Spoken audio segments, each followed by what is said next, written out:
Rhys Vella, the British man held in connection with the fall of a Thai bar girl from a balcony, may be granted bail today, as his application is processed by authorities.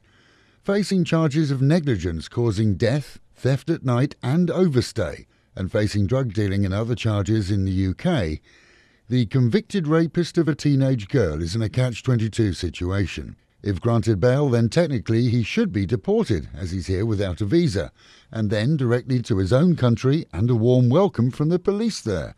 However, if he were bailed and not freed, he technically should remain here to face final charges in court. Should he get bail? Well, only the authorities can decide, but public opinion appears to be that for a few 100,000 baht his feet won't touch the ground if set free. Under Thai law, theft of any item during the hours of darkness carries a higher penalty, and it's been suggested that the girl's phone was not the only item found in his possession that didn't belong to him. However, regarding the fall of the girl from the balcony, despite speculation, there were only 2 witnesses, and one, sadly, is now in the morgue. In the capital Bangkok, a Malaysian man caught running a scam that he admits netted him at least 750,000 baht is expected to plead guilty. When arrested, he was nabbed with 13 stolen credit cards that he'd used. The penalty for each transaction is up to 5 years, and he faces a minimum of 25 years in jail if the court's lenient. An elderly Japanese man was arrested in Lopburi and is admitted to being a former gangster boss of Japan's largest Yakuza syndicate.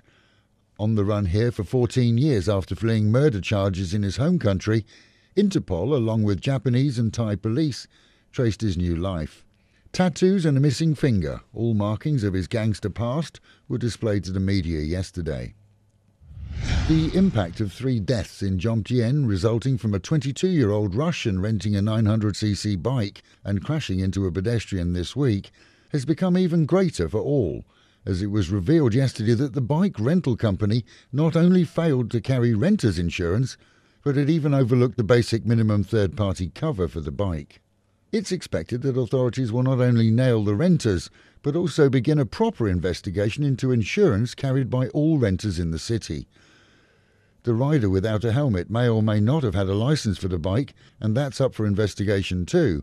However, the biggest calamity is that even the third-party, totally innocent pedestrian's family will get 0 payout for their loss, unless the authorities at least impound all the renters' assets. Yesterday saw Pattaya's Tourist Assistance Foundation pay a nominal 5,000 baht to each of the victims' families. That, however, won't cover 2 nights in an hotel, let alone compensate any part of their loss. The rental company has not been named. However, it's been confirmed that they had no insurance whatsoever on the bike when it was rented out, and potential renters are recommended to check whenever renting a car or a bike that there is insurance and that it's proper renter's insurance.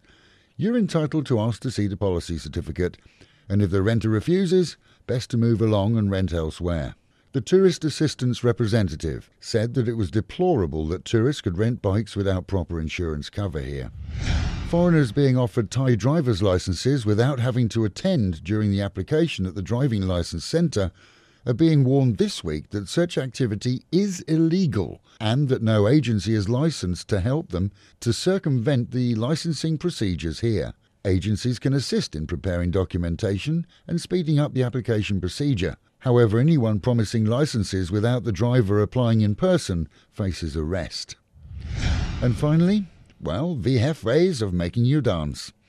Walking Street Police had to deal with the drunk German bodybuilder who beat the living daylights out of a Swiss man in a nightclub after the Swiss accidentally stood on his foot while dancing. The disco dancer came off worse, and the German told police that his foot was still hurting from the incident.